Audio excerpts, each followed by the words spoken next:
noite a todos. Vamos dar início à assistência do dia de hoje. Vamos iniciar com uma prece. Vamos tranquilizando, procurando esquecer os problemas, preocupações do dia a dia. Buscamos neste momento nos conectar com a espiritualidade, com todos aqueles amigos que estão conosco, que retirem de nós qualquer resquício de energias que não estejam de acordo com a lei do amor de Deus, para que assim estejamos preparados e possamos assimilar tudo que nos for ensinado no dia de hoje. A esses amigos saudamos com a prece. Nosso Divino Mestre e Salvador, fortalecei-nos e amparai-nos para que possamos lutar contra as forças do mal que tentam dominar o mundo. Veneráveis mensageiros celestes, auxiliares de Jesus, fortalecei-nos e amparai-nos para que possamos lutar contra as forças do mal que tentam dominar o mundo. Pai nosso, Criador nosso, fonte eterna de amor e de luz, fortalecei-nos e amparai-nos para que possamos lutar contra as forças do mal que tentam dominar o mundo.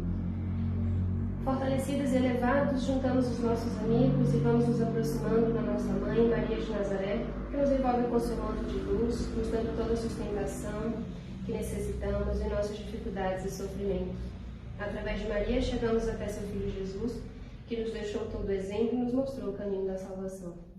Jesus também nos acolhe, nos fortalece e nos apresenta diante de nosso Pai maior, o Criador, a quem agradecemos por tudo que somos e por tudo que temos. Louvamos dizendo a prece que Jesus nos ensinou há quase 2000 anos.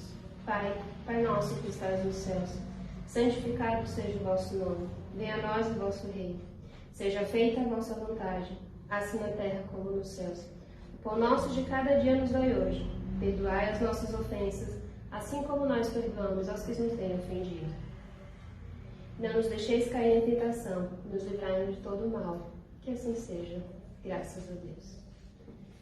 Antes de iniciarmos a preleção, eu gostaria de lembrar a todos da nossa caixinha de vibrações, onde podemos colocar nomes de nossas pessoas queridas, ou não tanto, com quem temos dificuldades e desejamos resolvê-las também, né? Algumas dessas pessoas. Nessa caixinha a gente costuma colocar o nome delas para que chegue boas vibrações, bons pensamentos, para que energias salutares nos ajudem e ajudem a todas essas pessoas. Não existe uma regra de como colocar, alguns costumam dividir este nome entre encarnados e desencarnados, mas a espiritualidade é muito boa e sempre localiza aquela pessoa que a gente coloca na caixinha de vibrações. Então, fica aí a oportunidade, para quem não colocou ainda, colocar estes nomes.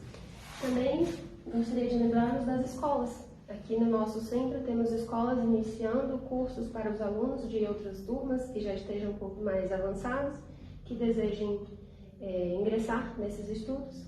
Podem passar na recepção e verificar. A próxima escola já está para começar, começa agora em agosto. Sempre bom dar uma verificada.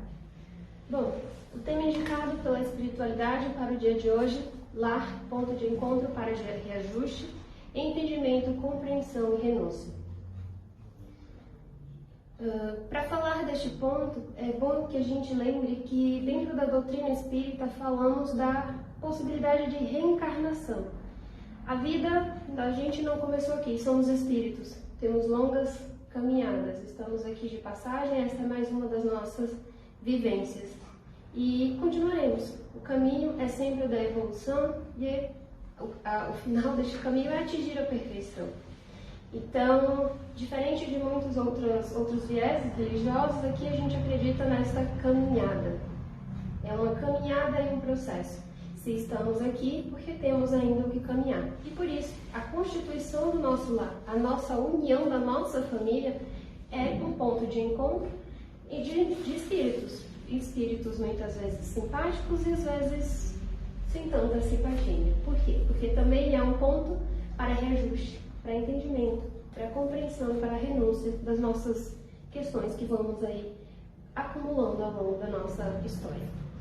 Então, muitas vezes não somos famílias compostas por espíritos 100% empáticos, 100% simpáticos, na verdade.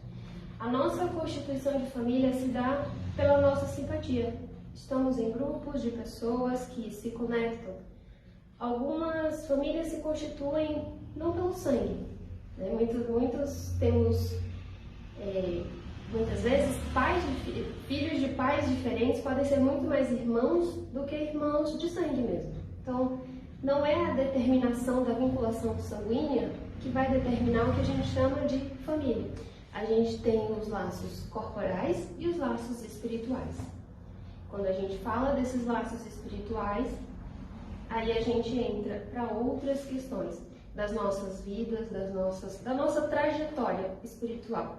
Porque a gente vem, faz a programação da nossa encarnação com aqueles espíritos simpáticos, mas na nossa família pode ter outros espíritos com quem temos dívidas, com quem temos outras questões. Por isso que a possibilidade da encarnação, ela é sempre, pode ser uma prova e um meio de adiantamento. Então, nascemos com pessoas afins e outras nem tanto. Com aquelas pessoas que às vezes a gente olha, vê situações e fica, nossa, mas nem parece da família. Na verdade, o conceito de família está além do sangue. Então, às vezes, é uma questão de que não é tão simpático, tão de ideias que compartilha, igual aquelas outras pessoas. E por isso esse sentimento, às vezes, de não pertencimento, de distanciamento. Bom, os laços corporais, eles são frágeis, não se vão muitas vezes adiante. Estamos aqui na carne, precisamos desses laços para dar a nossa vida, os pais que se dispõem a gerar este filho, a fornecer esse envoltório corporal para esta criança que venha a nascer. Só que esses laços são frágeis, são da carne, e muitas vezes não se levam adiante. Os laços fortes são os laços espirituais. Esses sim são duráveis. Muitas vezes a gente vem para nascer, nasce naquela família e tem aquele vizinho, aquele amigo, aquele colega de trabalho que se mostra muito mais irmão do que outros que nasceram com os nossos seres. E essa é a grande questão. Para alguns vira um ponto de prova, de suportar aquela dificuldade, de colocar a trabalhar o seu ego, todas as suas questões. E para outros é um ponto de acolhimento, um meio de adiantamento, que dependendo, obviamente, de cada postura, às vezes você chega meio deslocado naquele grupo ali de outras pessoas simpáticas e isso vira um meio de adiantamento porque através do exemplo daquele pai mais evoluído, que veio até o filho, que vem mais evoluído que o pai, isso não é regra, mas tem a diferença da composição desse grupo familiar vira um meio de adiantamento, através do exemplo, através da compreensão, através da caridade. Porque a gente sabe que foi o que Jesus nos disse. Só há um caminho para chegar a Ele, que é através da caridade. Fora da caridade não há salvação. Então a gente muitas vezes tende a crer que caridade se trata de doação material. Na verdade, não é só isso. Existe a caridade moral, a caridade do ouvir e dentro da nossa família também, esse é um lugar onde podemos estar pondo em prática esta caridade, essas outras tantas formas de se praticar a caridade, de se exercitar. Bom, tem uma cena que durante a pregação de Jesus, ele está em Cafarnaum e ele faz as suas pregações e Maria, muito preocupada, vai com os seus irmãos afins e vai até ele, preocupada, porque Jesus estava sendo perseguido, já estava muito forte, né? Jesus foi um homem muito combatido pelas ideias, ele se opunha a toda a organização do sistema, ele era combatido, e nessa cena Maria aparece à porta e pede para que avisem a Jesus que é ela que está ali, que deseja falar com ele, e Jesus responde: minha mãe e meu irmão são aqueles que fazem a vontade do meu Pai, que creem em mim e seguem os meus ensinamentos. Obviamente que Jesus acolhe sua mãe depois, não é nenhuma situação indelicada com a mãe. Né? A mãe dele faz as suas honras depois. Mas no momento da pregação, Jesus diz essa frase por quê? Porque não é o laço, exclusivamente o laço sanguíneo que importa. Maria, obviamente, tinha sua preocupação enquanto mãe ao seu filho, e ela estava ali no lugar de mãe preocupada. Mas o que Jesus nos diz e nos mostra a partir dessa frase, dessa situação, é que é todo aquele que crê em Deus, que busca o seu crescimento, a sua evolução, a sua caminhada na sua jornada, todos esses são irmãos. Somos todos irmãos fraternos, cada um no seu grau de evolução, no seu grau de avanço nas suas trajetórias, de seu trabalho de si, da sua reforma íntima. Bom,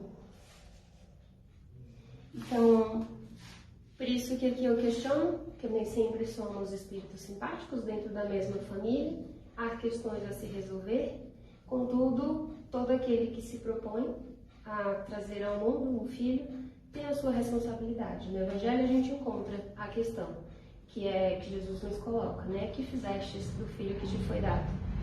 Obviamente que também precisamos olhar para quem é esse filho. Muitos pais se dedicam e nem por isso os filhos aceitam tanta dedicação, buscam crescer, buscam evolução, né?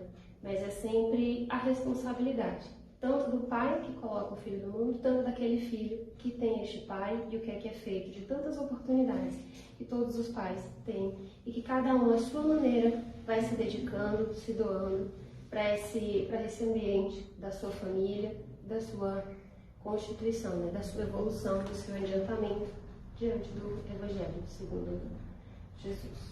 Bom, era esta a mensagem, vamos encerrar. Vamos agora fechar os nossos olhos, reunir aqueles melhores sentimentos que possuímos, vamos oferecer em doação em favor dos nossos irmãos, com muito amor em forma de vibrações. Vivemos pelo planeta Terra e pela paz mundial, pela confraternização de todas as filosofias e religiões em torno do Evangelho de Jesus, pela expansão do Evangelho como norma de conduta para todos os seres, por todos os nossos irmãos que se encontram na crosta, no umbral e no vale dos suicidas, por todos os que se sentem sós, que carregam angústia em seus corações, e vamos finalmente, pedindo licença ao alto, para humildemente vibrar por nós mesmos, pela nossa evangelização, nosso equilíbrio interior, fortalecimento de nossa saúde física e mental, fortalecimento da nossa fé.